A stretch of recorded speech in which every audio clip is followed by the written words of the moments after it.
Hello and welcome to another episode of the Poverty Franchise Podcast. My name is PJ and today I'm here to talk about, do a little short just a Super Bowl recap. I think I'll roll the NBA, NFL recap into my first draft talk video after the combine happens and discuss the NBA trade deadline. Starting with the more recent of the two events, I know I'm late. The Super Bowl. Great game, great halftime performance. Also, before I continue, happy Valentine's Day, everyone.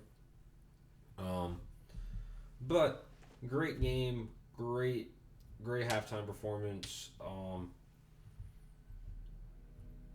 And the Chiefs win a close one. They win a close one. The Eagles looked like they were stepping away from it a little bit. It was 24-7. Then, Jalen Hurts loses that fumble, gets returned for a touchdown. That brought the Chiefs right back in the game. The Chiefs adjust at the half. They go to a more contain of Jalen Hurts. They slow down the run a bit, which I said that the team that would stop the run would end up winning the Super Bowl. And for all intents and purposes, Kenneth Gainwell and Miles Sanders were held in check, and Boston Scott, all three of them.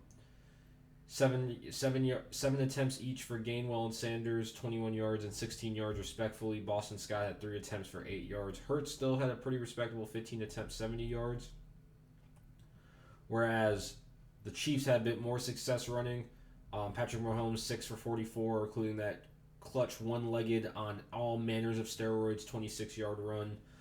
Pacheco had 15 attempts, 76 yards, and Jerick McKinnon had 4 rushing attempts and 34 yards. And then what it really came down to is I think we cannot understate how important Travis Kelce is to this roster. He is not the sole reason, but partly because of how they scheme the plays, how Andy Reid and Eric Bieniemy draw it up. Is the reason why Kadarius Toney and Sky Moore had walk-in touchdowns on those back-to-back drives on very similar plays. And the fact is, they forced Jalen Hurts to really use his arm. And Jalen Hurts has an arm. He's not bad at throwing the football or anything. The thing is, they were able to, the rookie corners held up against Devonta Smith and A.J. Brown and Dallas Goedert, who all had great games, by the way. 100 yards receiving for Devonta Smith, 96 yards and a TD for A.J. Brown, 6 catches, 60 yards. But the defense didn't break. And the Eagles' defense bent when they didn't need to bend, and the Chiefs, the Andy Reid surprising clock usage masterclass in the Super Bowl. What does this mean for everyone involved? Does Andy Reid retire after this? Maybe. I don't think so. I don't quite think he's done yet.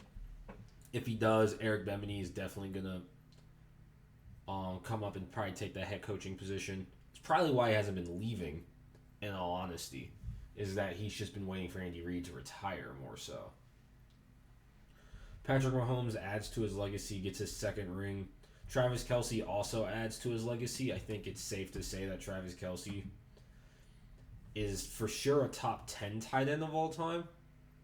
How close he moves into that top 5 would be the real, and he might be 5th already.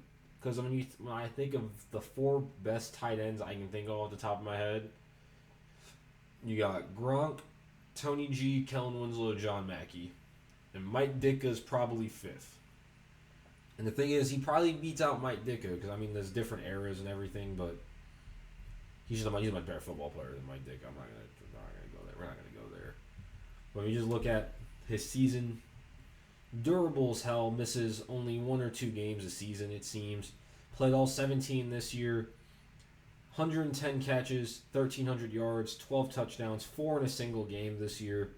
6 in Offensive Player of the Year voting for another first team. 8-time Pro Bowler, 4-time All-Pro, and part of the 2010s team. And now you look at Patrick Mahomes. Patrick Mahomes is a Hall of Fame talent already. At the age of 27, he's 2-time MVP, 5-time Pro Bowler, 2-time All-Pro, two-time Super Bowl champ, 41 touchdowns, 12 interceptions this year on 5,200 yards in 17 games. Career 24,000 yards, 192 touchdowns, only 49 interceptions. As much wheeling and dealing as he does, that's pretty insane. Highest yards per game, led the league in yards, touchdowns, touchdown percentage, and yards per game, and QBR this year. As much as I was talking about Jalen Hurts, Josh Allen possibly stealing MVP, it was Patrick Mahomes to lose. But not much else to really be said in the game. I think the Eagles definitely have a chance to be back. I mean, you're going to be losing some of your older rental guys. More for depth, you're going to lose dudes like Ndamukong Suh, Robert Quinn. You're going to have some pay issues to keep that defense and line together. Lane Johnson's going to have a pretty significant surgery this offseason, so we don't know exactly how he is going to come back from the offseason. But they should. Nick Sirianni, I think he just wasn't. I think it's only his second year. It's only Jalen Hurts' third year in the league. The credit's due for Jalen Hurts. 3,700 yards, 22 touchdowns, 6 interceptions in the air, and that's not even talking about his ground game, where he added 760 yards and 13 touchdowns on the ground. 15 games. He can only really get better. He's returning that whole receiving core plus Dallas Goedert. They can return most of the line. They should be fine. And the division's probably going to get worse, actually, before it gets better. I mean, the Cowboys are kind of stagnating. The Commanders are definitely going to be worse next year. We're going to see if the Giants were a fluke. I think Brian Daboll has that squad doing. I think their defense is in the fluke. It's really going to see how their offense, if Daniel Jones does truly keep being average, or if he regresses back to below average. But enough about football. We're going to talk about the NBA trade deadline. And I'm just going to go trade by trade. It was a wild one. I'm sorry I didn't get a video on it live. I was at work, sadly. Starting with the big one, one of the two big ones. Suns trade for Kevin Durant. The Suns get KD and TJ Warren from the Nets. The Nets receive Mikal Bridges, Cameron Johnson, Juan Pablo Valle, 4 first-round picks, a first-round pick swap, and 2 second-round picks. KD is added to a squad with Chris Paul, Devin Booker. They lose 2 of their more valuable depth pieces on the roster. Not depth pieces, starters, like in Mikal. And it's good for the Nets, I think, too, just to move on from this era. I think the real person on the hot seat is Monty Williams. Monty Williams, he better fucking he's got to get to the finals and win a couple games there. But it's just a good team. You still got Cameron Payne, Landry Shamet, Okogie, Jack Londale, Craig Lee off the bench. Darius Baisley got traded over there too. That's another def big. They traded Dario Saric for him. This is a solid roster. The real question is how is Kevin Durant and TJ Warren, or not TJ, oh my God, and Devin Booker going to perform together? And how's Chris Paul fit in all this? I think Chris Paul's setting the table for would be great. There's also a 4-team deal. The Bucks got Jay Crowder out of all this. Solid 3-and-D player. You can always use more of them. They get rid of George Hill, Serge Ibaka, Jordan Nwora go to the Pacers. Ibaka got waived. George Hill comes back home to the Pacers in the ill-fated Kawhi Leonard trade. Where not home because his first team was the Spurs, but he did pretty good on the Pacers. And then Jordan Nwora, the Pacers get another younger wing player. So solid returns, few second round picks and some money. The Clippers, they basically get less athletic Isaiah Hartenstein for Reggie Jackson. Reggie Jackson also gets waived by the Hornets. The Clippers get a backup for Zubac. It's not bad. Hornets are going nowhere fast. Dump Plumlee's contract. You eat Reggie Jackson's for this year, you get a second out of it. No harm, no foul. The 76ers get Jalen McDaniels and 2 second-round picks. The Hornets get Save Mihalik from the Knicks. Again, just a young guy. Might as well take a flyer, a couple seconds. The Trailblazers get Cam Reddish, Matisse Thybulle, and Ryan Arcidiacono, and a first-rounder from the Knicks. And the Knicks get Josh Hart out of all this. Cam Reddish wasn't playing. Arch wasn't playing either. The Sixers are removing Thybulle. They might as well get something. You get Jalen McDaniels out of this. Again, not a bad return from it. 6'9", small forward from the Hornets, averaging 10, 4, 2 a game, shooting 32% from 3, 45 from the field. You already played a couple games for the team. You add a depth piece that you need. So, yeah, that's really all you can do. And he's really just bench. Just a bench piece. Can't go wrong. But if you had no intention of re-signing Matisse Thybulle, you might as well get a couple of those seconds, and you get a player out of it. So, hey, you never know. The Clippers get Eric Gordon and 3 future second-rounders. The Rockets sent John Wall back to the Clippers sent him back to the Rockets with Danny Green, a protected pick swap. And the Grizzlies get Luke Kennard out of this.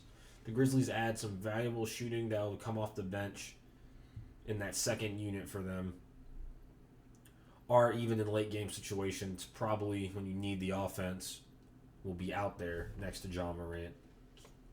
Clippers receive some outside shooting as well. John Wall, the injuries, he's cooked.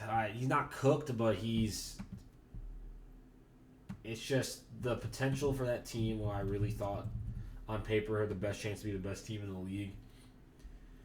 I mean, he's 11 points, 5 assists, 40% from the field, 30% from 3, 68% from the line in 22 minutes a game. It's not a good look. He's being bought out. And the Thunder drop, I think, their oldest player on the roster. They get Mike Muscala. Get rid of him. Bless you, sorry. And the Celtics add solid backup piece. They traded power forward, they weren't really playing. So a backup 4-5. A bit more energetic than Luke Cornett back there for when Horford and Robert Williams need a break. Also allows you to keep your shooting by taking out Robert Williams or Al Horford without losing without losing so much defense as you were to put in Luke Cornett. Pelicans get Jay Rich from the Spurs. Spurs send over Devontae Graham and 4 second-rounders. I think Jay Rich is more of a playoff-ready player. A bit more composed. Devontae Graham is a microwave. He can get scorching hot. But Jose Alvarado effectively took his spot on the roster because he does stuff that's more valuable to winning basketball night in and night out. Even if Alvarado shot and he's not scoring points, he's contributing, being that pest player. The 4-team trade that the Warriors getting Gary Payton the second back has officially went through. He's going to be out a month, even with that core issue. The Pistons get James Wiseman, which, hey, anything to try. The Hawks get Sadiq Bey. They get a knockdown shooter. The Warriors get Gary Payton the second back and 3 second-round picks. So effectively, they let Gary Payton walk for nothing, and they give up on James Wiseman, which I can't necessarily blame them for. They're in win-now mode. James Wiseman, this is very similar to Darko Milicic, except he got a lot more playing time, but 7 points a game, only 4 boards, just a defensive black hole. And again, that rookie year, there was flashes of a just special player that could have really put the Warriors over the top, but he cannot play defense to save his fucking life, and he was sent to the G League a couple times this year. So you get your plus defender back in a month. The Hawks receive good outside shooting to maybe make some noise in the playoffs, help out. The Trailblazers get 5 second-round picks. I'm not even going to mention Kevin Knox. I already talked about Darius Bazley. The Thunder get Saric. He's probably gone after this year as a buyout candidate. The Hawks and Rockets receive trade just not great players. Bruno Fernando, Garrison Matthews. Rockets get Holiday and Frank Kaminsky. Cool. I'm not going to talk about that much. The Nuggets get Thomas Bryant, who was displeasured with the Lakers' playing time situation after AD came back. Will be a solid backup center. Will probably be the 6 or 7 man in that rotation over there in Denver. 7, 8th man. My apologies. The Lakers, I don't know how the fuck they did this. They flipped Patrick Beverley for Mo Bamba. That's a great backup center for the Lakers. And when AD gets hurt, you can still run your system basically because you have poor man's Anthony Davis in there. So the Clippers get Bones Highland in this. Great pickup for the Clippers. Basically, what you thought you were getting in John Wall, you're getting in Bones Highland. And he's a younger player. And the Magic received a second-round pick, some money, and they already bought out Pat Bev. So then the other big trade. Lakers trade one of 3. The Lakers trade Russell Westbrook to the Jazz. He's getting bought out. The Lakers get D'Angelo Russell, Malik Beasley, and Jared Vanderbilt. Get Russell from the T-Wolves, Beasley and Vanderbilt from for the Jazz. The Wolves receive Conley and Nickeil Alexander-Walker. Nickeil Alexander-Walker is probably my more liked choice in this because he's a younger player. He's going to be on the team longer. Mike Conley offers a bit more perimeter defense when he's healthy out there for instead of the turnstile Russell, but you lose out on a lot of that scoring. So, but do you really need it when you have Cat coming back in it? Cat and Anthony Edwards. And the Jazz, as we see, they already sent him. They sent Damian Jones away, who was the last of the centers, kind of why they needed Obama. And they sent over Juan Toscano Anderson. Juan Toscano Anderson will be a solid role player. They also got a first-round pick out of it. So, Raptors get back Jakob Poeltl. All they had to do was send away Kemp Birch in a first-rounder. Spurs got a fucking first-rounder for Jakob Poeltl. Holy shit. It's fucking highway robbery. And then the last big one, I'll talk about the Wizards get Kendrick Nunn, the Lakers got Rui Hachimura. Almost forgot about that one. Mavericks get Kyrie Irving and Markieff Morris from the Nets. The Nets get Spencer Dinwiddie, Dorian Finney-Smith, a 2029 first-rounder, and 2 second-round picks. Kyrie wanted out. There wasn't much leverage the Nets really had. Getting back solid contributors in a first-rounder is great business. And by 2029, the Mavericks could be fucking terrible. So if Luka leaves or whatever, you don't know how that goes. So they got him help. And Markieff Morris off the bench is kind of what you expect with Dorian Finney-Smith, but a little bit better in my opinion. Even I don't know the numbers quite. I think. And the teams that don't do anything at the deadline. My Chicago Bulls. I don't know what the fuck they're doing. I just don't know. I don't fucking know. I'll never know. I don't know what the fuck they do sometimes. And it's okay. I just don't. So, the Bulls and Heat did shit. I don't know what the fuck is really going on there. Standings real quick, and I'll end the video. The East, running from the bottom to the top. Pistons and Hornets are deep into the lottery suck right now. And really, the Magic, Pacers, Bulls, Wizards, Raptors are all kind of fighting for that 9 and 10 spot, so they're all kind of still in the play-in. And also the same with the Hawks. I think then again, the losing streak, it's the All-Star break. A losing streak can easily bring some of these teams, like the Knicks, who are in 7th at 32 and 27, Heat 32 and 26 and 6, for example, could bring them back down to earth. But the separation between they're 3 games up on the Hawks, so really there's a mid-off going on in the middle of the East to have the pleasure to lose to the Celtics or Bucks or Sixers.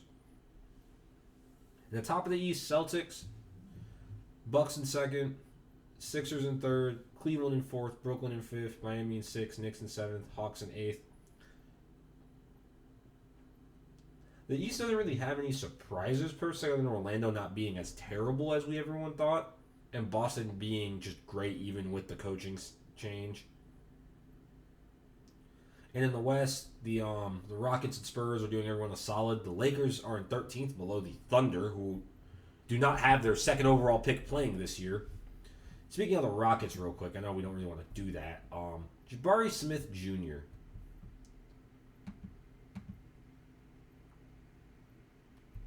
He hasn't been playing the world's best for a number 1 overall pick. Or a 3rd overall pick, my apologies. 12 points a game, 7 boards, 1 assist, 38% from the field. That's a rough go of it. Paolo Banchero is the 1st overall pick. I don't know why I thought Jabari Smith was. I think there was talks that the Magic might actually pick him. That's on my mind. Just Paolo Banchero is playing great. Again, he's Rookie of the Year.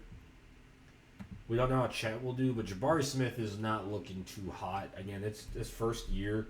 He's on a terribly coached team. We'll just have to see. Trailblazers, Jazz are in 10th. I think they're probably my biggest surprise. I thought they were going to be a lottery contender, but they could actually get proper into a playoff seed. Golden State in 9th. They've been dealing a lot of injuries. They also had a slow start. Timberwolves in 8th. That trade's going to really bite them in the ass in like 2 years. Those are my thoughts on it. Pelicans in 7th. Again, dealing with injuries. When Zion and Ingram both actually get out there, I think that's not a team I want to face in the 1st round. Clippers in 6th, again a bit underperforming. Mavs in 5th, Suns in 4th. The Sacramento Kings are in 3rd, and no one's talked about this. Ever since they got that fucking beam, bro, they've been a different fucking team.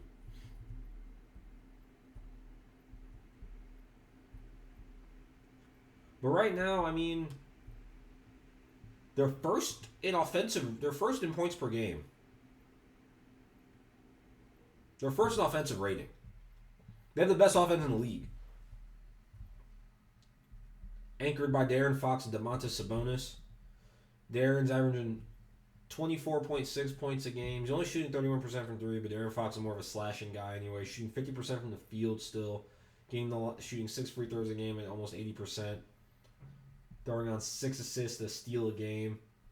Domantas is getting 18 and 12 a night. This team's downfall is going to really be its defense because they don't really have that anchor inside. Then you have solid contributors like Harrison Barnes, Kevin Huerter, Keegan Murray, Malik Monk, Davion Mitchell being that defensive heart and soul, Trey Lyles splashing threes.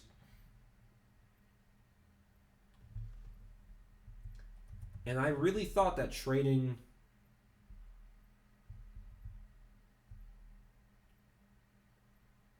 Tyrese Halliburton was going to be the death of this team. And it wasn't. Coach Mike Brown has them playing inspired ball. And it's just they might end their playoff streak. Unless they just fucking completely collapse after the All-Star break, which shit happens.